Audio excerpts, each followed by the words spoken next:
Bonjour à toutes et à tous, j'espère que vous allez bien. On se retrouve pour le brief du vendredi 12 juillet, il est 8h32.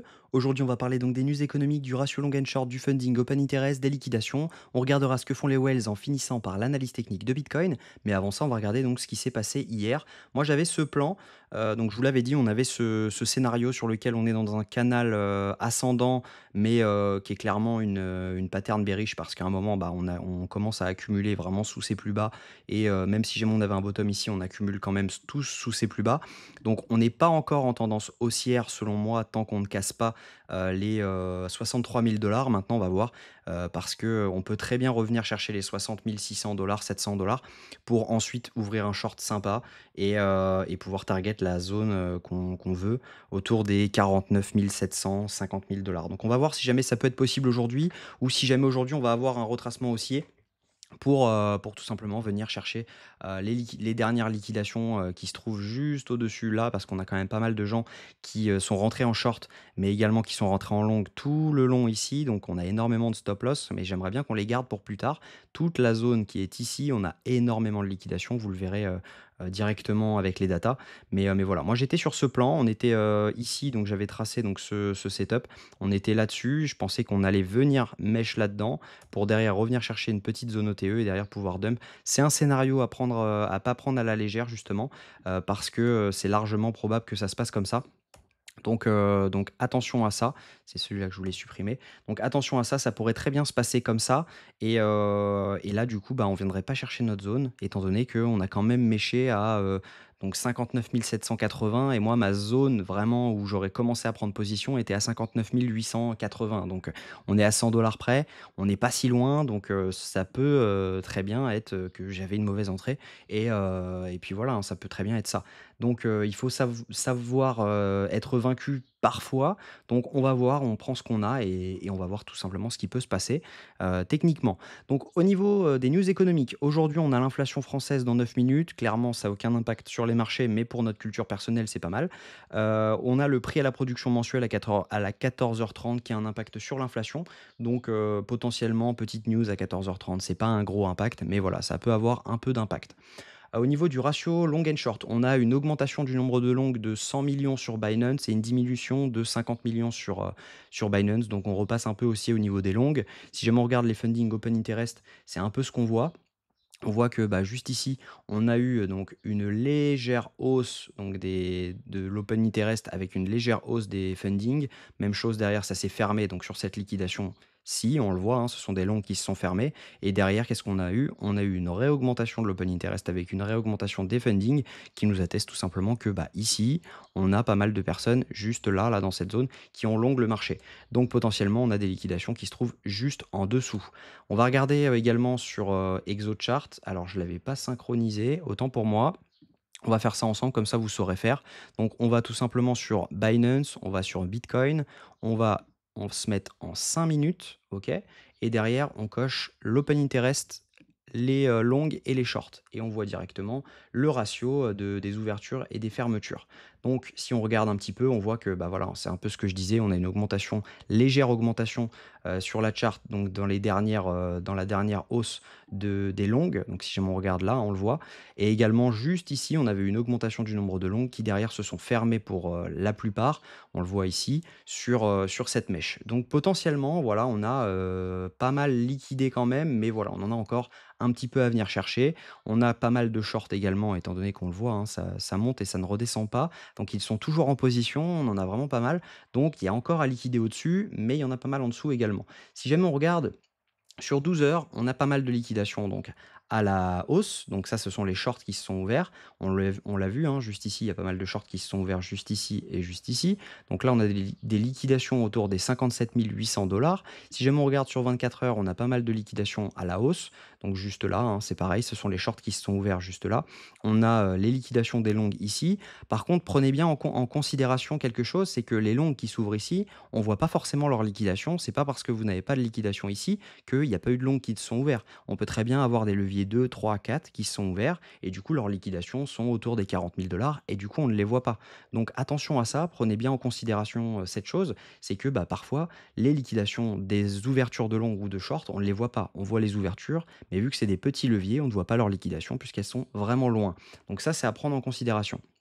Si jamais on regarde sur 3 jours, on a pas mal de liquidations à venir chercher autour des 60 000 $. Ici, donc c'était vraiment le cluster dont je vous parlais hier. Il y avait énormément de liquidations à venir chercher. C'était assez évident d'y venir, donc autour des 56 547 $.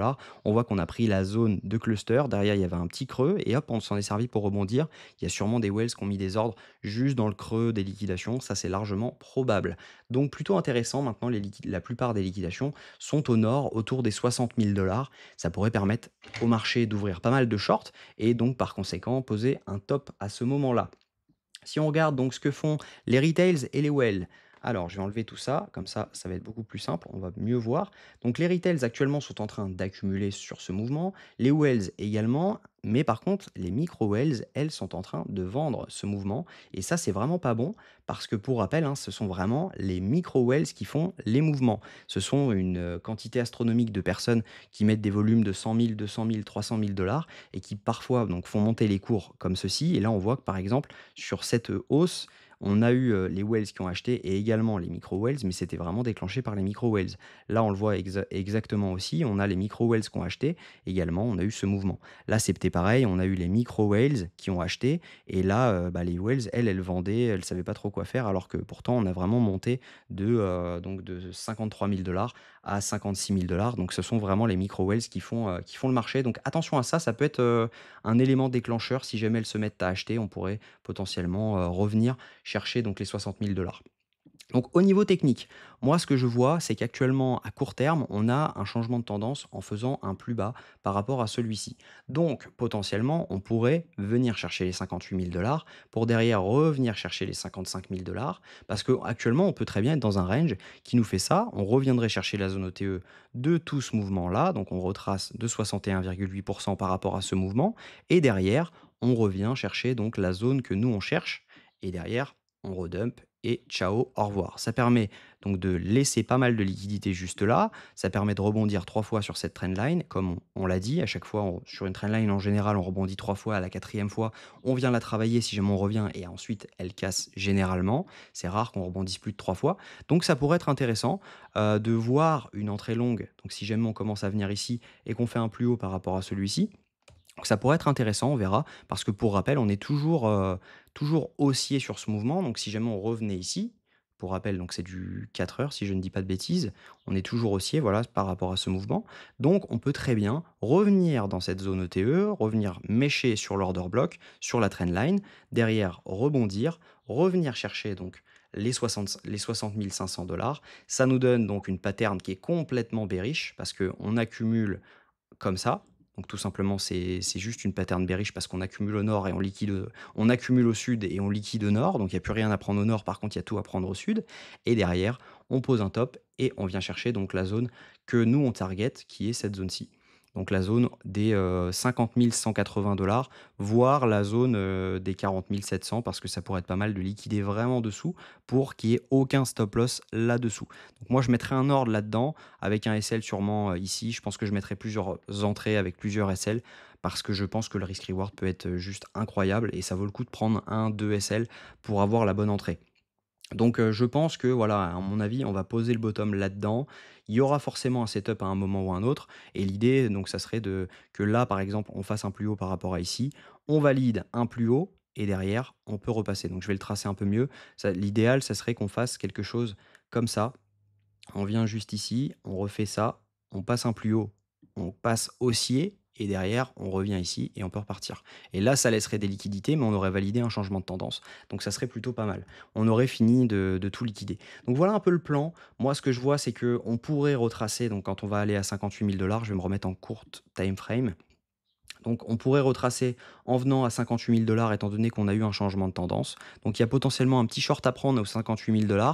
Derrière, on peut venir target les 56 000 $ étant donné qu'on a pas mal de gens qui vont long ce mouvement si jamais il est progressif et que bah, on monte en escalier. Ça pourrait être chouette de monter tranquillement comme ça pour revenir derrière, boum, liquider tout le monde directement. Donc ça pourrait être pas mal avec une entrée potentiellement juste ici, donc autour des, à mon avis, on a un FVG ici autour des 55 955 ça pourrait être pas mal et derrière pouvoir target les 60 700, voire 800 en fonction de quand on y arrive. Ça pourrait coïncider avec donc ce canal haussier, la zone de demande, également la zone ETE de ce mouvement, la fin des liquidations et derrière, bah, voilà, on pourrait venir target au moins les 50 200 au minimum. Donc ça peut donner pas mal de trades et il faut juste se concentrer et rester sur son plan. Donc voilà, moi je vais être là-dessus et je vous tiendrai directement informé sur le Discord. N'hésitez pas à le rejoindre, il est 100 gratuit. Également, je mets à la location à disposition cet indicateur, donc de SMC. Donc qui est plutôt vraiment très, très clean si jamais on regarde, hop, si jamais on regarde par exemple, je me mets une charte, toute neuve. On voit, hein, par exemple, il va s'afficher, donc hop. Donc je ferai une vidéo dessus, ça va être très clair, mais voilà, vous avez les order blocks, les shosh, les boss, les equal low, les equal high. En gros, ça permet à toutes les personnes qui veulent trade le SMC de faciliter la lecture de chart. Vous pouvez également mettre des alertes de shosh dessus. Donc par exemple ici, on voit qu'on a eu un shosh. Moi, j'ai reçu mon alerte. Derrière, ce que je vais attendre, c'est un retour ici pour pouvoir potentiellement short et venir chercher beaucoup plus bas.